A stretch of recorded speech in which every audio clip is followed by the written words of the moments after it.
जय गुरुदेव, जय माँ भगवती।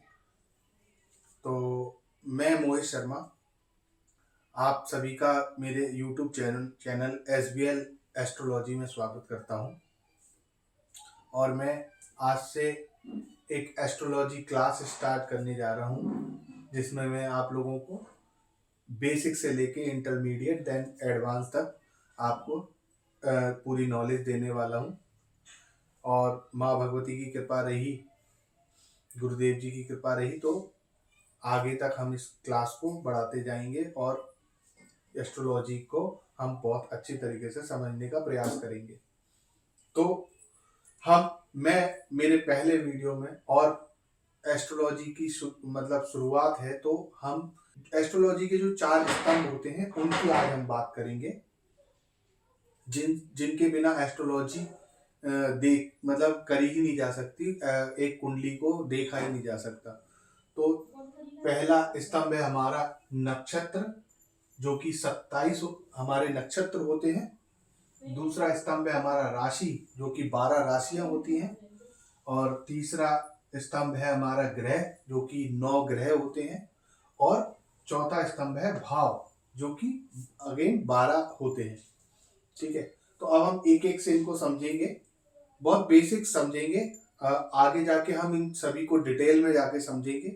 तो आज सिर्फ बेसिक समझेंगे कि नक्षत्र होते क्या हैं, फिर कौन कौन से नक्षत्र होते हैं, राशियां क्या होती हैं और कितनी राशियां होती हैं, ठीक है, कौन कौन सी होती हैं, ग्रह क्या है और ग्रह कौन कौन से होते हैं, कितने होते हैं, और भाव।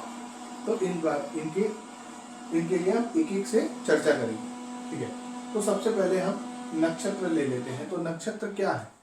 और नक्षत्र एक तारामंडल का समूह होता है, जो हमारी यूनिवर्स के एक पर्टिकुलर भाग में हमें दिखाई देता है, और जिसकी आकृति के हिसाब से, जो तारामंडल का हमारा समूह होता है उससे एक आकृति निर्मित होती है, उसके हिसाब से उस पर्टिकुलर नक्षत्र का हम एक नाम उसके लिए डिसाइड हुआ है हमारे उसमें, हमारे शास्त्रों में उसके लिए नाम, उसकी आकृति के हिसाब से उसका नाम डिसाइड हुआ है। जैसे मान लीजिए कि एक तारा का, जैसे हम एक अश्विनी नक्षत्र ले लेते हैं पहले। तो अश्विनी नक्षत्र एक तारों का समूह है जो एक अश्व की तरह आकृति बना रहा है, और उसको इस तरीके से उसको नाम दे दिया अश्विनी। तो इस तरीके से हमारे पास 27 नक्षत्र होते हैं। 27 नक्षत्र हो गए। 27 नक्षत्र में ये मैंने सभी नक्षत्रों के नाम लिख रखे हैं। पहला अश्विनी, भरणी, कृतिका, रोहिणी, मृगशिरा, आद्रा, पुनर्वसु, पुष्य, अश्लेषा। मघा, पूर्वा फाल्गुनी, उत्तरा फाल्गुनी, हस्त, चित्रा, स्वाति, विशाखा, अनुराधा, ज्येष्ठा। मूल, पूर्वाषाढ़ा, उत्तराषाढ़ा, श्रवण, धनिष्ठा, शतभिषा, पूर्वा भाद्रपद, उत्तरा भाद्रपद और रेवती। तो इस तरीके से 27 नक्षत्र होते हैं। अब 27 नक्षत्र के बाद आती है राशि। तो राशि क्या होती है? राशि भी उसी प्रकार से तारामंडल का समूह है, जो जिससे एक जो आकृति प्राप्त होती है, उसके द्वारा हम उसके अनुसार उसका नाम दिया गया है। ऐसे ही 12 राशि होती है। तो 12 में जैसे एक तारामंडल का समूह था, वो एक बकरी की तरह उसकी आकृति बनी, तो उसका नाम रख दिया मेष। मेष का मतलब है बकरी। ठीक है, ऐसे ही वृषभ, तो एक बैल की तरह आकृति बनी, तो बैल को कहते हैं वृषभ, तो वृषभ। देन तीसरी राशि हो गई हमारी मिथुन, चौथी राशि हो गई कर्क, पांचवी राशि हो गई सिंह, छठी राशि हो गई कन्या, सातवीं राशि हो गई तुला, आठवीं राशि हो गई वृश्चिक, नौवीं राशि हो गई धनु, 10वीं राशि हो गई मकर, 8वीं राशि हो गई कुंभ, और 12वीं राशि हो गई मीन। तो आप समझ रहे हो कि हमने एक ब्रह्मांड को 360 डिग्री में ले लिया। अब 360 डिग्री को जब हम 12 बराबर भागों में बांटेंगे, तो उसमें जो एक भाग होगा, उसमें प्राप्त तारामंडल का जो समूह होगा, उससे जो प्राप्त आकृति होगी, उसके बेस पे हमने एक नाम दिया, उसको बोला राशि। और वही 360 डिग्री को जब हम 27 बराबर भागों में बांटेंगे तो एक भाग में जो कि 13 डिग्री 20 मिनट का होता है, तो उसमें जो प्राप्त हमें तारामंडल से जो आकृति प्राप्त होती है उसको हमने एक नाम दिया और उसको बोला नक्षत्र। ठीक है, तो ये हमारी 12 राशि है, ये हमारे 27 नक्षत्र हैं। अब आते हैं हमारे ग्रह।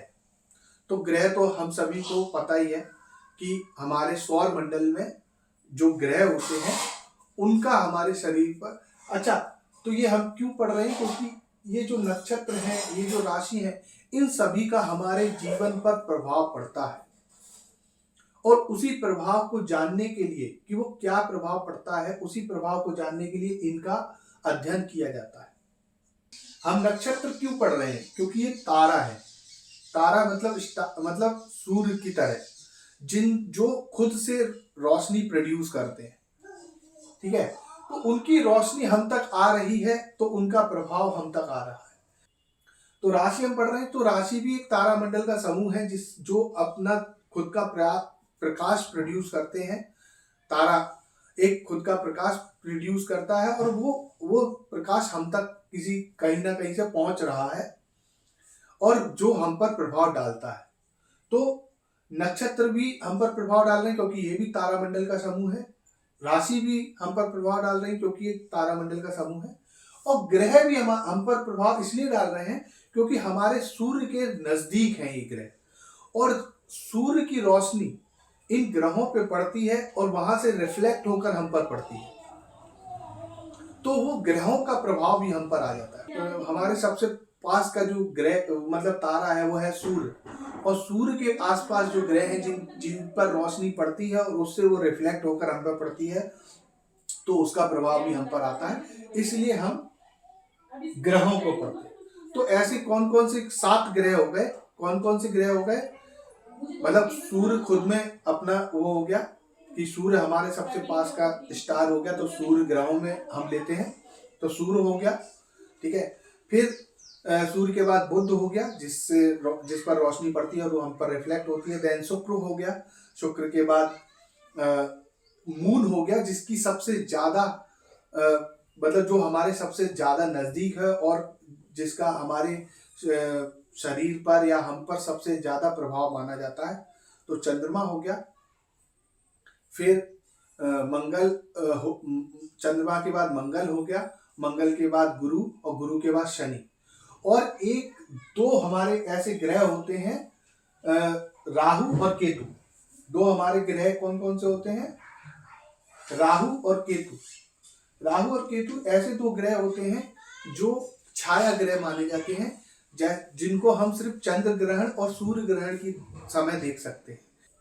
तो उस हिसाब से हमारे शास्त्रों में राहु केतु 2 ऐसे प्लैनेट हैं, राहु और केतु 2 ऐसे प्लैनेट हैं जो छाया ग्रह हैं और जिनका प्रभाव भी हमारे शरीर पर आता है और बहुत गहरा प्रभाव आता है।